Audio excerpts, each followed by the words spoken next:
BSFന് പരിപൂർണ സ്വാതന്ത്ര്യം നൽകിയിരിക്കുകയാണ് സൈന്യം. കനത്ത രീതിയിലുള്ള തിരിച്ചടി നൽകുന്നു പാകിസ്ഥാന്. സംഘർഷാവസ്ഥ തന്നെയാണ് ഇപ്പോൾ അതിർത്തിയിലെന്ന് മനസ്സിലാക്കാൻ സാധിക്കുന്നുണ്ട്. പാകിസ്ഥാൻ വെടിനിർത്തൽ ലംഘിച്ചു എന്ന് സ്ഥിരീകരിച്ചിരിക്കുന്നു വിദേശകാര്യ സെക്രട്ടറി. പാക് നടപടിയെ ഭാരതം അപലപിച്ചിരിക്കുന്നു. ശക്തമായ തിരിച്ചടി പാകിസ്ഥാൻ ഉണ്ടാകുമെന്ന് അറിയിച്ചിരിക്കുകയാണ്. ആക്രമണം ചെറുക്കാൻ സൈന്യത്തിന് കൃത്യമായ നിർദ്ദേശം നൽകിയിട്ടുണ്ട്. അതിർത്തിയിൽ ധാരണകൾക്ക് വിപരീതമായ സാഹചര്യമെന്ന് കേന്ദ്ര സർക്കാർ അറിയിച്ചിരിക്കുന്നു. ഈ ഒരു ഘട്ടത്തിൽ പാകിസ്ഥാൻ ഉത്തരവാദിത്വത്തോടെ പെരുമാറണമെന്ന് ആവശ്യപ്പെട്ടിരിക്കുന്നു ഭാരതം. അതോടൊപ്പം തന്നെ സംഘർഷാവസ്ഥയാണ്, വെടിനിർത്തൽ ലംഘനം ഉണ്ടായിരിക്കുന്നു എന്ന് ഭാരതത്തിന്റെ ഭാഗത്ത് നിന്ന് സ്ഥിരീകരണം വരുന്നു. പാകിസ്ഥാൻ വെടിനിർത്തൽ ലംഘിച്ചു. ഇക്കാര്യം വിദേശകാര്യ സെക്രട്ടറിയാണ് അല്പസമയം മുൻപ് അറിയിച്ചത്. ഏത് ആക്രമണവും ചെറുക്കാൻ ഭാരത സൈന്യം സജ്ജമെന്ന് അറിയിച്ചിരിക്കുന്നു വിദേശകാര്യ സെക്രട്ടറി. അതോടൊപ്പം തന്നെ സൈന്യത്തിന് പരിപൂർണ സ്വാതന്ത്ര്യം നൽകിയിരിക്കുകയാണ്. ഈ ഒരു ഘട്ടത്തിൽ കനത്ത തിരിച്ചടി പാകിസ്ഥാന് ഉണ്ടാകുമെന്ന താക്കീത് നൽകിയിരിക്കുന്നു. പാക് നടപടി അപലപനീയമെന്ന് വിദേശകാര്യ സെക്രട്ടറി അതോടൊപ്പം തന്നെ അറിയിക്കുന്ന ഒരു സാഹചര്യം കൂടിയുണ്ട്. ഇനി നിയന്ത്രണ വിധേയമാകണം സാഹചര്യം, അതിനുവേണ്ടിയുള്ള ശ്രമങ്ങളാണ് നടന്നുകൊണ്ടിരിക്കുന്നത്. ആദ്യം തന്നെ ഐസൻ നമുക്ക് പറയാനുള്ളത് സമാധാനത്തിന്റെ പാതയിലേക്ക് പോകാം എന്നുള്ളൊരു ഘട്ടത്തിലേക്ക് വന്നിരുന്നു ഭാരതം. അത് കൃത്യമായ തരത്തിൽ ഒരു വെടിനിർത്തൽ ധാരണ അവിടെ ഉണ്ടാക്കി വെച്ചു. പക്ഷേ അത് പാകിസ്ഥാൻ ലംഘിച്ചിരിക്കുന്നു. ഇപ്പോൾ അതിർത്തിയിൽ നിയന്ത്രണ രേഖയ്ക്കരികിൽ വരെ പാക് ഡ്രോണുകൾ വന്നിരിക്കുകയാണ്. തീർച്ചയായും ദേവിക, നിയന്ത്രണ രേഖയ്ക്കരികിലേക്ക് പാക് ഡ്രോണുകൾ എത്തിയിരിക്കുന്നു എന്ന് പറയുന്നത് സാധാരണ ഡ്രോണുകളല്ല എന്നതാണ്, അതായത് നിരീക്ഷണ ഡ്രോണുകളല്ല എന്നതാണ് ഏറെ ഗൗരവമർഹിക്കുന്നൊരു വിഷയം. ഒരുപക്ഷേ പാകിസ്ഥാൻ ഈ വെടിനിർത്തൽ കരാർ നടപ്പിലാക്കാമെന്ന ഒരു ധാരണ മുന്നോട്ട് വെച്ചത് ഇത്തരത്തിൽ വീണ്ടും ഒരു പ്രത്യാക്രമണം നടത്തുന്നതിനുള്ള ഒരു പടയൊരുക്കം അല്ലെങ്കിൽ ഒരു കോപ്പുകൂട്ടലായിരുന്നു എന്ന് സംശയിക്കേണ്ട ഒരു സാഹചര്യമാണ് ഇപ്പോൾ ഉള്ളത് എന്നാണ് ഇതിൽ നിന്നെല്ലാം തന്നെ നമുക്ക് മനസ്സിലാക്കാൻ സാധിക്കുന്നത്. ഇത്തരത്തിലൊരു നീക്കം പാകിസ്ഥാൻ്റെ ഭാഗത്തു നിന്നുണ്ടാകുന്നു, അല്ലെങ്കിൽ തുടർച്ചയായി വീണ്ടും പല ഇടങ്ങളിൽ ഏതെങ്കിലും ഒരിടത്ത് ഒരു പ്രത്യേക സാഹചര്യത്തിൽ ഏതെങ്കിലും ഒരു ചെറിയ ഗ്രൂപ്പ് ഓഫ് സൈനികരുടെ ഭാഗത്തു നിന്നുണ്ടാകുന്ന ഒരു തിരിച്ചടി എന്നതിനപ്പുറം വലിയ രീതിയിലുള്ളൊരു തിരിച്ചടിയിലേക്ക് കാര്യങ്ങൾ പോകാനുള്ള ഒരു പശ്ചാത്തലം ഒരുക്കുന്നു എല്ലാ ഇടങ്ങളിലും.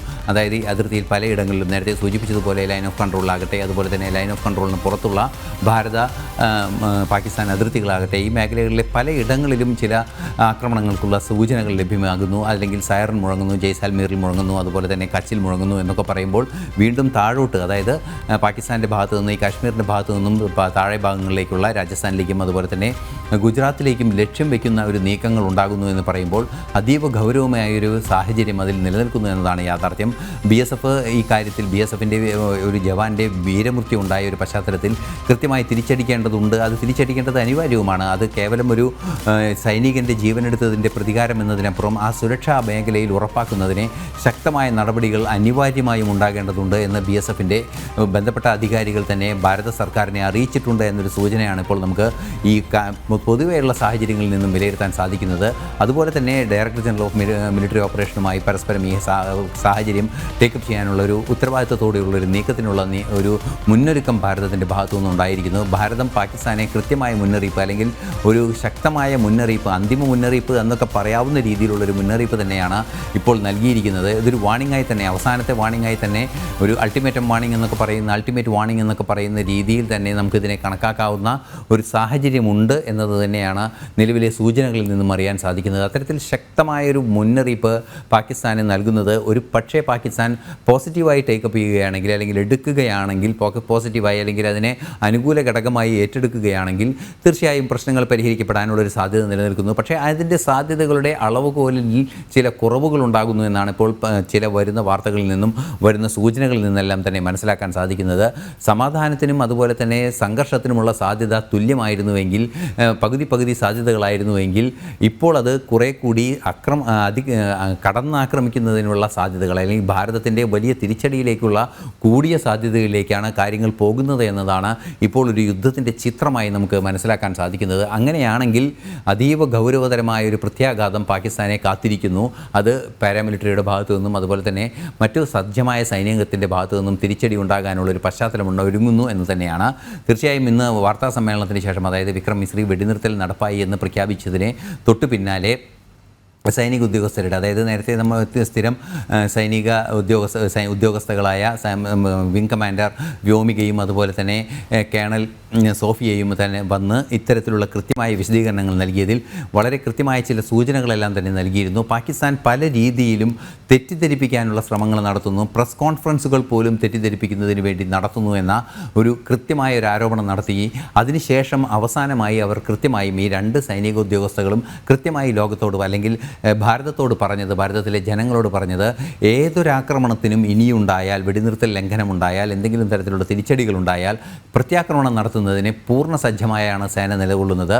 അത് ഭാരതത്തിൻ്റെ അഖണ്ഡതയെയും അതുപോലെ തന്നെ പരമാധികാരത്തെയും തൊട്ടുകളിക്കാനുള്ള പാകിസ്ഥാൻ്റെ എന്തെങ്കിലും നീക്കമുണ്ടെങ്കിൽ തന്നെ അതിനെ കൃത്യമായി നേരിടാനുള്ള സുസജ്ജമായ സംവിധാനങ്ങൾ ഇപ്പോഴും അതിർത്തിയിൽ വിന്യസിക്കപ്പെട്ടിരിക്കുന്നു. അത് സജ്ജമായി തന്നെ നിലകൊള്ളുന്നു എന്ന കൃത്യമായൊരു സൂചന നൽകുകയും ചെയ്തിരുന്നു. അതുതന്നെയാണ് ഈ വെടിനിർത്തൽ കരാർ ലംഘനമുണ്ടായ ആ സാഹചര്യത്തിൽ തന്നെ ഉടൻ തന്നെ പ്രത്യാക്രമണം നടത്തുന്നതിനും ഒരു റിറ്റാലിയേറ്ററി മൂവ് നടത്തുന്നതിനുള്ള പശ്ചാത്തലം വളരെ കൃത്യമായി ഒരുക്കാൻ ഭാരതത്തിന് സാധിക്കുകയും ചെയ്തത്. എന്ത് തന്നെയായാലും ഭാരതത്തിൻ്റെ ഭാഗത്ത് നിന്ന് കടുത്ത പ്രത്യാക്രമണം ഉണ്ടാകും. ഈ പ്രത്യാക്രമണം ഗൗരവതരമായ ഒരു ആഘാതത്തിലേക്ക് പാകിസ്ഥാനെ കൊണ്ട് എത്തിക്കുമെന്നൊരു പശ്ചാത്തലം കൂടി നിലനിൽക്കുന്നുണ്ട്. നേരത്തെ നമുക്കറിയാവുന്നതാണ്, അവരുടെ വിമാനത്താവളങ്ങൾ തകർന്നിരിക്കുന്നു. നിരവധിയായ വിമാനത്താവളങ്ങൾ പൂർണ്ണമായും തകർന്ന അവസ്ഥയിലുണ്ട്. പല വിമാനത്താവളങ്ങളും അതുപോലെ റഡാർ സിസ്റ്റങ്ങളെല്ലാം തന്നെ, അതായത് വ്യോമ പ്രതിരോധ സംവിധാനത്തിൻ്റെ ഭാഗമായി പ്രവർത്തിക്കുന്ന എയർ റഡാർ സിസ്റ്റങ്ങളെല്ലാം തന്നെ തകർത്തിരിക്കുന്നു. അത്തരത്തിൽ വലിയ തോതിലുള്ള ആക്രമണം കഴിഞ്ഞ 2 ദിവസങ്ങളായി നടത്തിയതിന് ശേഷമാണ് ഈ വെടിനിർത്തൽ എന്ന നിസ്സഹായ അവസ്ഥയിലേക്ക് പാകിസ്ഥാനെ പ്രവേശിക്കേണ്ടി വന്നത്. എന്നാൽ ആ വെടിനിർത്തൽ എന്ന നിസ്സഹായ അവസ്ഥയിലും വെടിനിർത്തലിന് വേണ്ടി ഭാരതത്തോട് അഭ്യർത്ഥിക്കേണ്ടി വന്ന ആ നിസ്സഹായ അവസ്ഥയിലും പാകിസ്ഥാൻ്റെ സ്വതസിദ്ധമായ സ്വഭാവം, അത് വിശ്വസനീയമല്ലാത്ത അല്ലെങ്കിൽ ട്രസ്റ്റ് വർത്തിയല്ലാത്ത ഒരു പാകിസ്ഥാൻ്റെ സ്വഭാവം തന്നെയാണ് ഇപ്പോഴും കാണിച്ചിരിക്കുന്നത്. അതുതന്നെയാണ് ഈ പ്രത്യാക്രമണത്തിലേക്ക് നയിച്ചിരിക്കുന്നത് എന്നാണ് മനസ്സിലാക്കാൻ സാധിക്കുന്നത്. അല്ലെങ്കിൽ ഈ വെടിനിർത്തൽ കരാർ ലംഘനത്തിലേക്ക് നയിച്ചിരിക്കുന്നത്. അത് ഭാരതം ഔദ്യോഗികമായി സ്ഥിരീകരിച്ചിരിക്കുന്നു. അത് ഉത്തരവാദിത്തപ്പെട്ട രീതിയിൽ director general of military operation വഴി ടേക്കപ്പ് ചെയ്യുന്നതിനും അത് പരിഹരിക്കുന്നതിനുള്ള നീക്കങ്ങൾ നടത്തുന്നതിനുമുള്ള ഭാരതത്തിൻ്റെ പ്രോട്ടോക്കോളിൻ്റെ ഭാഗമായുള്ള നീക്കങ്ങൾ ഭാരതം നടത്തുന്നു എന്നാണ് ഇപ്പോൾ അറിയാൻ സാധിക്കുന്നത്. തീർച്ചയായും ആ ഒരു നീക്കം പ്രതീക്ഷ നൽകുന്നതാണ് ആയിരുന്നു മണിക്കൂറുകൾക്ക് അല്ലെങ്കിൽ 30 മിനിറ്റുകൾക്ക് മുന്നിലെങ്കിൽ ഇപ്പോൾ അതിൻ്റെ പ്രതീക്ഷയുടെ അളവ് കുറഞ്ഞു വരുന്നൊരു സാഹചര്യമുണ്ട് എന്ന ഒരു യാഥാർത്ഥ്യം തന്നെ നമ്മുടെ മുന്നിൽ ഇപ്പോൾ നിൽക്കുന്നുണ്ട്. ദേവിക. ശരി, എന്നാലും വെടിനിർത്തലിന് പിന്നാലെ അതിർത്തിയിൽ വീണ്ടും പാകിസ്ഥാന്റെ പ്രകോപനമാണ്. ശ്രീനഗറിൽ സ്ഫോടന ശബ്ദം കേട്ടുവെന്ന് പ്രദേശവാസികൾ അറിയിക്കുന്ന സാഹചര്യമുണ്ട്. വെടിനിർത്തലിന് ശേഷം പാക് പ്രകോപനം ഉണ്ടായി എന്ന് തെളിയിക്കുന്ന ചില കാര്യങ്ങൾ ആദ്യം തന്നെ പുറത്തേക്ക് വന്നിരുന്നു. വ്യോമ പ്രതിരോധ സംവിധാനങ്ങൾ പ്രവർത്തനം തുടങ്ങിയെന്ന് അറിയിച്ചു ആദ്യഘട്ടത്തിൽ ഒമർ അബ്ദുള്ള. വിഷയം കേന്ദ്ര സർക്കാർ ഗൗരവത്തോടെയാണ് കാണുന്നതെന്ന് വൃത്തങ്ങൾ അറിയിക്കുന്ന ഒരു സാഹചര്യം കൂടി ഉണ്ടായിരുന്നു. ദേശീയ സുരക്ഷാ ഉപദേഷ്ടാവ് അജിത് ഡോവൽ അല്പസമയം മുൻപ് പ്രധാനമന്ത്രി നരേന്ദ്രമോദിയെ വസതിയിലെത്തി കണ്ടു. പാക് ഡ്രോണുകൾ ശ്രീനഗർ അതിർത്തിയിൽ എന്നാണ് സൂചനകൾ പുറത്തേക്ക് വരുന്നത്. ലാൽ ചൌക്കിൽ ആകാശത്ത് പൊട്ടിത്തെറി ശബ്ദം കേട്ടു എന്ന് പ്രദേശവാസികൾ പറയുന്ന ഒരു സാഹചര്യം. ജമ്മുകശ്മീരിലെ ശ്രീനഗർ, ഉധംപൂർ, കത്വ, രാജസ്ഥാനിലെ ബാർമറിലും ഇന്നലെ പാക് ഡ്രോൺ പതിച്ച ഫിറോസ്പൂരിലും അടിയന്തര ബ്ലാക്ക് ഔട്ടാണ് പുറപ്പെടുവിച്ചിരിക്കുന്നത്. ജയ്സാൽമീറിലും സമാന നിയന്ത്രണമാണ് ഇപ്പോൾ ഉണ്ടായിട്ടുള്ളത്. ചണ്ഡീഗഡിലും പഞ്ചാബിലെ ഹോഷിയാർപൂർ, പത്താൻകോട്ട്, മോഗ എന്നിവിടങ്ങളിലും ബ്ലാക്ക് ഔട്ട് പ്രഖ്യാപിച്ചിട്ടുണ്ട്. എല്ലാവരോടും വിളക്കണയ്ക്കാൻ നിർദ്ദേശം നൽകിയിരിക്കുന്നു ഈ ഒരു ഘട്ടത്തിൽ. ഗുജറാത്തിലെ കച്ചിലെ ഹരമിനാല പ്രദേശത്ത് ഡ്രോൺ വെടിവെച്ചിട്ടതായി ഏറ്റവും പുതിയ വിവരം പുറത്തേക്ക് വരുന്നു. കച്ചിൽ ഡ്രോൺ എത്തിയതായി സംസ്ഥാന ആഭ്യന്തരമന്ത്രി എക്സിൽ കുറിക്കുന്ന സാഹചര്യം. വിവിധ ജില്ലകളിൽ ബ്ലാക്ക് ഔട്ട് പ്രഖ്യാപിക്കുമെന്ന് സുരക്ഷിതരായി ഇരിക്കാനും എക്സിൽ പോസ്റ്റുകൾ വരുന്നുണ്ട്. പഞ്ചാബിൽ എവിടെയും ഡ്രോൺ സാന്നിധ്യം സ്ഥിരീകരിച്ചിട്ടില്ല എന്ന് പറയുന്നൊരു സാഹചര്യം ഇപ്പോൾ ഈ ഒരു ഘട്ടത്തിലുണ്ട്. എന്നാൽ ബ്ലാക്ക് ഔട്ട് പിൻവലിച്ച സ്ഥലങ്ങളിൽ തന്നെ ഇപ്പോൾ വീണ്ടും ബ്ലാക്ക് ഔട്ട് പ്രഖ്യാപിച്ചതായും വിവരമുണ്ട്. ഐസൺ. തീർച്ചയായും ദേവിക, ഇപ്പോൾ നമുക്ക് ലഭ്യമായ ഈ വിവരങ്ങൾ തന്നെ അപഗ്രഥിക്കുമ്പോൾ മനസ്സിലാക്കാൻ സാധിക്കുന്നത് പാകിസ്ഥാൻ വെടിനിർത്തൽ കരാർ ലംഘിച്ച ആ നീക്കം വീണ്ടും തുടരുന്നു എന്ന് തന്നെയാണ്. വീണ്ടും സമാധാനം അകലെ എന്ന സൂചനയിലേക്ക് തന്നെയാണ് കാര്യങ്ങൾ പോകുന്നത്. ഒരു യുദ്ധത്തിലേക്ക് തന്നെ അല്ലെങ്കിൽ വീണ്ടും ഒരു ശക്തമായ ആക്രമണത്തിലേക്ക് തന്നെ കാര്യങ്ങൾ പോകുന്നു എന്ന് അനുമാനിക്കാവുന്ന സാഹചര്യമാണ്. നേരത്തെ പറഞ്ഞതുപോലെ പലയിടങ്ങളിലും ഫിറോസപൂരിലെല്ലാം തന്നെ ഇന്നലെ ഈ ഡ്രോണുകളുടെ ആക്രമണം നടന്നിരുന്നു. അതുപോലെ തന്നെ ഹോഷിയാപൂരിൽ എടുത്തു പറയേണ്ട ഒരു വസ്തുത, പാകിസ്ഥാൻ്റെ ഭാഗത്തു നിന്നുണ്ടായ ചൈനീസ് ചൈനീസ് നിർമ്മിതമായ മിസൈൽ വന്ന് പതിച്ച ഒരിടം കൂടിയായിരുന്നത്. P-15 മിസൈലിൻ്റെ അവശിഷ്ടങ്ങൾ അവിടെ നിന്ന് കണ്ടെടുക്കുകയും ചെയ്തു. മിസൈലിൻ്റെ ഏതാണ്ട് പൂർണ്ണമായ ഷെല്ല് തന്നെ അവിടെ നിന്ന് കണ്ടെടുക്കുകയും ചെയ്തു. അവിടെ തന്നെ അതിൻ്റെ പരിസരത്ത് തന്നെയാണ് JF-17 എന്ന് പറയുന്ന പാകിസ്ഥാൻ നിർമ്മിത വിമാനം തകർന്നു വീഴുകയും അത്തരത്തിലുള്ള സംഭവങ്ങളെല്ലാം തന്നെ ഉണ്ടാവുകയും ചെയ്തത്.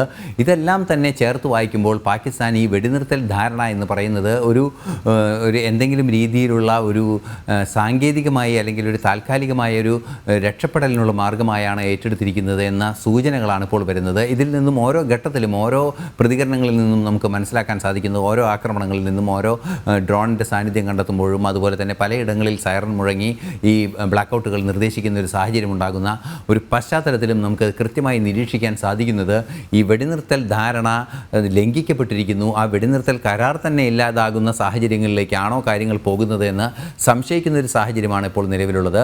ഇത് സംബന്ധിച്ച സ്ഥിരീകരണം ഇനിയും വരേണ്ടതുണ്ട്. വൈകാതെ തന്നെ ഇത് സംബന്ധിച്ച സ്ഥിരീകരണം ഔദ്യോഗികമായി ഏതെങ്കിലും വാർത്താക്കുറിപ്പ് വഴിയോ അല്ലെങ്കിൽ നേരിട്ട് തന്നെയോ വിദേശകാര്യ മന്ത്രാലയത്തിൻ്റെ ഭാഗത്തു നിന്നുണ്ടാകാനുള്ള സാധ്യത ഒട്ടും തള്ളിക്കളയാനാവില്ല. ഈ അടുത്ത മണിക്കൂറുകളിൽ തന്നെ അങ്ങനെ വിദേശകാര്യ മന്ത്രാലയത്തിൻ്റെ ഭാഗത്തു നിന്ന് ഇത് സംബന്ധിച്ച തുടർ നടപടികളുടെ ഭാഗമായുള്ള നീക്കങ്ങൾ സംബന്ധിച്ച് മറുപടികൾ ലഭ്യമാവുകയും അല്ലെങ്കിൽ കൃത്യമായ വിശദീകരണങ്ങൾ ലഭ്യമാവുകയും ചെയ്യുമെന്നാണ് മനസ്സിലാക്കാൻ സാധിക്കുന്നത്.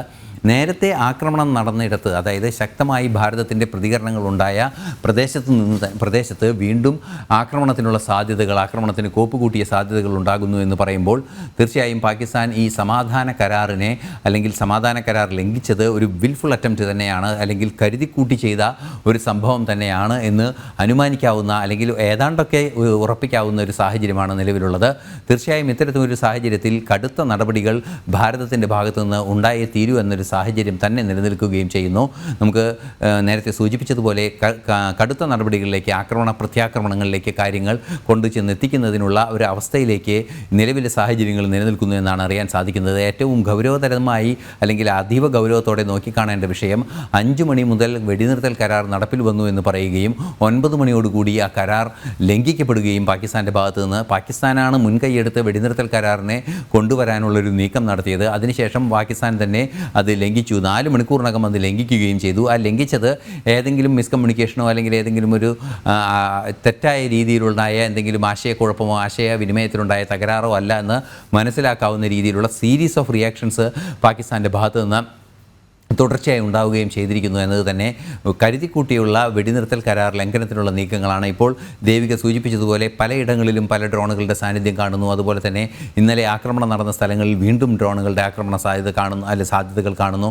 ഫിറോസപൂരിൽ ഇന്നലെ ഒരു കുടുംബത്തിന് നേരെയാണ് ഇത്തരത്തിൽ വലിയൊരു ആക്രമണം ഡ്രോൺ പതിക്കുകയും ആ പരിസരമാകെ പഞ്ചാബ് പോലീസ് അരിച്ചു പറക്കുകയും ചെയ്യുന്ന ഒരു സാഹചര്യം ദൃശ്യങ്ങൾ നമ്മൾ നേരിട്ട് കണ്ടതാണ്. അത്തരത്തിലുള്ള ആക്രമണങ്ങളിലേക്ക് സിവിലിയൻസിനെ ലക്ഷ്യം വയ്ക്കുന്നു എന്ന് നേരത്തെ തന്നെ, അതായത് സാധാരണക്കാരെ ലക്ഷ്യം വയ്ക്കുന്നു എന്ന് നേരത്തെ തന്നെ സൈന്യത്തിൻ്റെ വക്താക്കളെല്ലാം തന്നെ, സൈന്യത്തിൻ്റെ വാർത്താ സമ്മേളനത്തിലെല്ലാം തന്നെ കേണൽ സോഫിയ എല്ലാം തന്നെ പറയുന്ന ഒരു സാഹചര്യം ഉണ്ടായിരുന്നു. സോഫിയ ഖുറേഷി വളരെ കൃത്യമായി അത് പറയുകയും ചെയ്തു.